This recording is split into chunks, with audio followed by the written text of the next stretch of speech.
mode.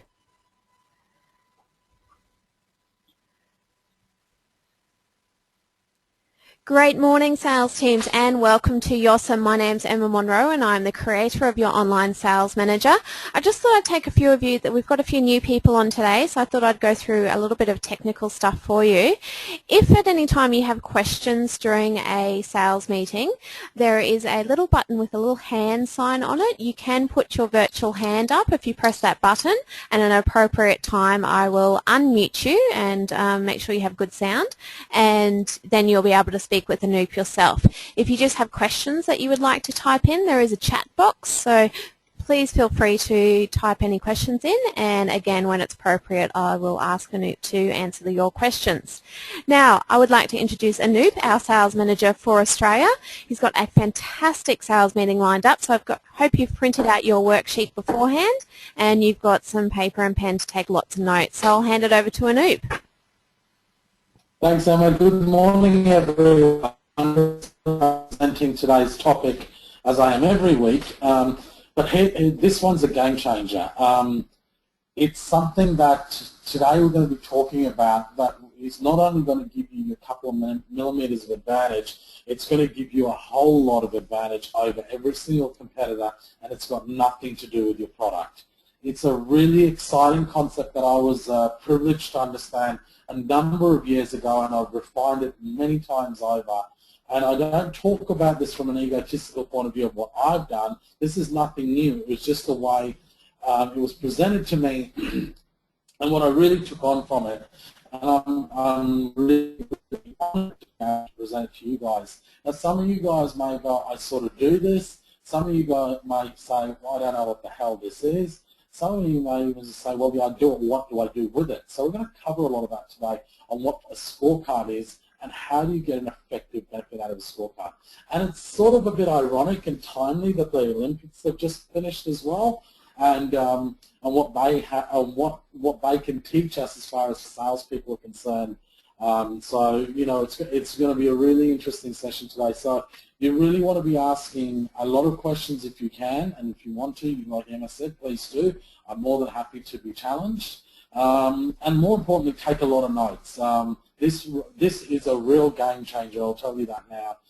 The analysis that you'll get from this and the way you'll be able to hone your skills will be absolutely phenomenal. So it's really exciting. And when I was preparing this, it was there's things that there's so much that I wanted to cram in today that I knew that I've got a limited time. But of course, if we need to go over time with questions and things like that, I'm more than happy to do. We'll also recap on the listening skills session from last week as well, and go into a little bit of conversation around that for a couple of minutes this morning. Okay, so let's kick on. So we'll go to the next slide. So the review from last week was listening skills, and you know, we hope that you understand that the importance of listening is very, very, very, very instrumental in making sure the sale comes off correctly. Remember, we don't like a lot of objections, and a lot of them can be handled in the way we listen. Now, here's an interesting thing that happened with one of my team members on the weekend. I had a private consultation to do a private fitting, and I've got a new team member on board, and she was listening in on what I was doing. And the guy said, you know, I like these colors, and I'm really after something in a blue. And you know, this new team member of mine, she's very enthusiastic. She's lovely, just a real energy force. And just came in and started saying, "Oh, have a look at the greys, have a look at silvers, have a look at these." And he goes, "Oh, thanks, yeah." There's nothing's really appealing to me. Anyway, I let her go because I was doing a bit of training with her, and I pulled the guy back in, and we got it on the right track. When he left, I just mentioned to her, I said, you know, what you really need to do is have the real succinct listening of something so small that will make the biggest difference. You see, what happens as salespeople, we get so excited with our product, and all we want to do is talk about our own product rather than listen to what the customer wants. You know what, and the funny thing is, we probably know what's best for the customer as well. I'm not one of these people that say the customer is always right. What we need to do is we need to make the customer right. In order to do that, you need to listen to them effectively.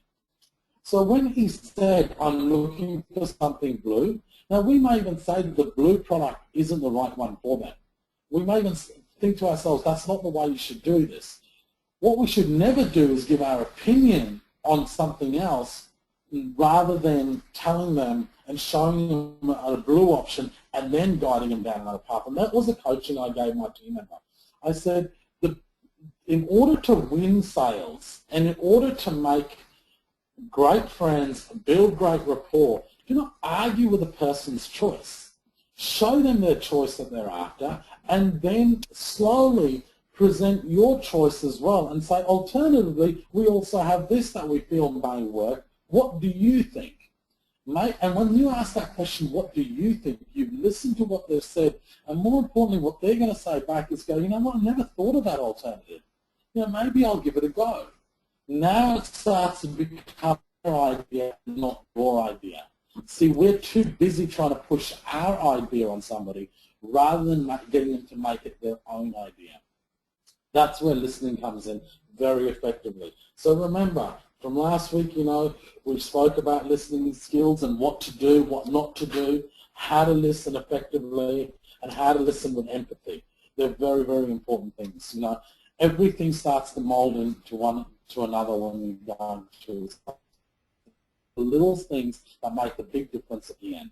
Okay, so take that on, and I hope that makes sense in a practical sense. That listen carefully for things that sometimes are not said or said but may not have made much importance at that time, that are probably the biggest important thing for the prospect. All right, let's move over to the next slide. Today we're going to talk about the score and training advantage. What does this mean? Well, ultimately they both sync in together. All right, your score and your scorecard, and how you can train yourself and your team effectively around it.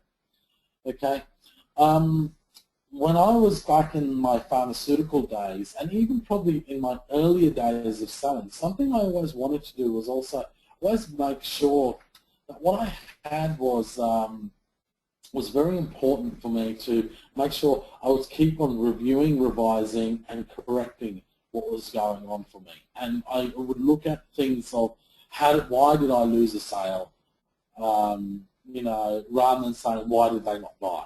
Okay, so it's always that. That was always the score for me, and then I refined it over a number of years.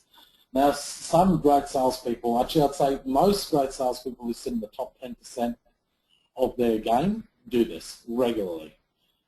The 90% don't, and they wonder why they cannot make a sale. People are scared of selling because they don't know how to sell, and more importantly, they don't know what to do and they don't know how to review themselves. 90% of the population doesn't review themselves. All right, so we'll go through and sit in the status quo and say, well, this is all I know and that's all I'm going to be. It's the ones that actually take the challenge and say, you know what, I know there's a better way. And today that's what we're going to be talking about, and finding that better way and setting a path on how to make it.